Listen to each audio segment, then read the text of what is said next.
Good afternoon. My name is Kim DeRidder. I serve as Regional Director for the Asia Foundation's Environment Program. I would like to thank the organizers for including me in the session today, while also apologizing to all of you for not being there in person. A little bit about the Asia Foundation for those of you who don't know us. We have been working here in the region for more than 62 years. We have 18 country offices across the region, implementing a broad and evolving portfolio of programs tailored to the unique development needs and priorities of each country, as well as to the collective regional priorities that inevitably emerge. Despite the diversity of the Foundation's programming in good governance, economic development, women's empowerment, conflict, technology, and of course, environment, all of our work is carried out through a combined governance and political economy lens. While there will always be technical dimensions to the many issues facing Asia, it is our experience that progressive change inevitably comes down to the capacity of the government and civil society institutions to understand the issues at hand, and an awareness and engagement of stakeholders in the analysis of these problems, as well as in the decisions on how to address them. As Asia faces increasingly challenging issues, solutions require the collective understanding and participation of all stakeholders, government, private sector, and civil society alike, to generate the collective vision necessary to build the political will to effect progressive change. Turning to the topic at hand today, territorial approaches to sustainable development. I appreciate that many have held up the concept of territorial approaches something new, calling it a paradigm shift. Indeed, tailoring development strategies to the unique social, political, economic, geographic, and environmental conditions of each locale is essential.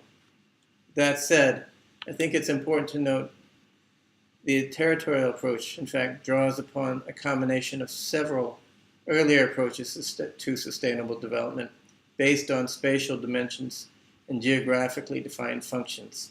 And as such, there are lessons learned from these precursor approaches which can help inform our work in territorial approaches today.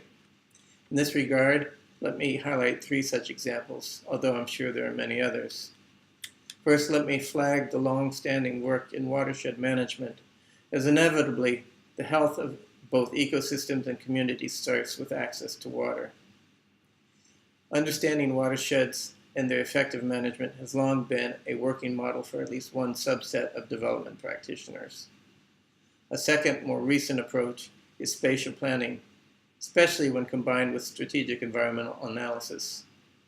But when communities, districts, and provinces can map their natural capital, which needs to be protected, such as upper watersheds, productive forests, agricultural lands, and when they can map their vulnerabilities, such as flood and fire-prone areas, and then overlay all of this information with the current land use practices, and then finally overlay it yet again with future plans for land use and development, we have a robust tool for territorial development.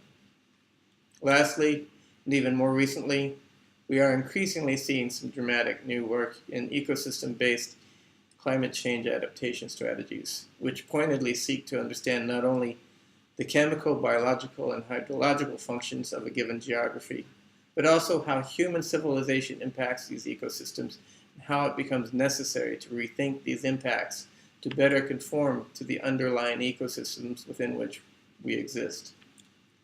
While these three examples may not reflect the full spectrum of thinking that goes into territorial approaches, they do reflect important dimensions of the territorial approach, and more importantly, contain lessons learned that have bearing on our discussion today. The first of these is simply an overarching truism, that environmental problems are the unintended byproducts of the very development activities that nations pursue to grow their economies. And as such, our economic development strategies, our models themselves, must change.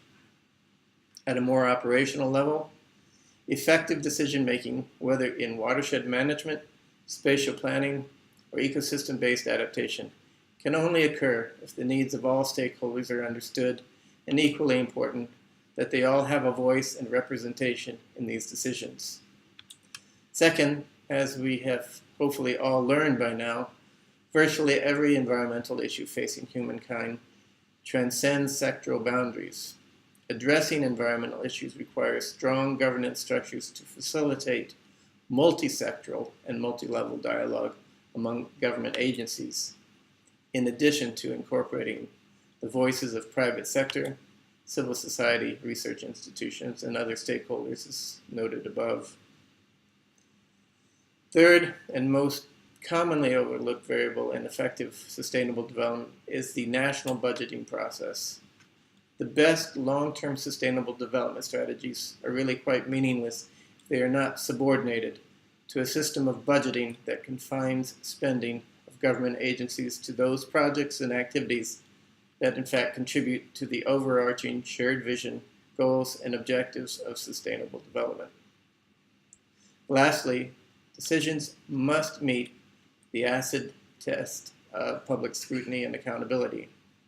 Societies must have the tools to shine the light on vested interest, on corruption in fact, so that public decisions don't go to the highest bidder, but rather serve the greater good.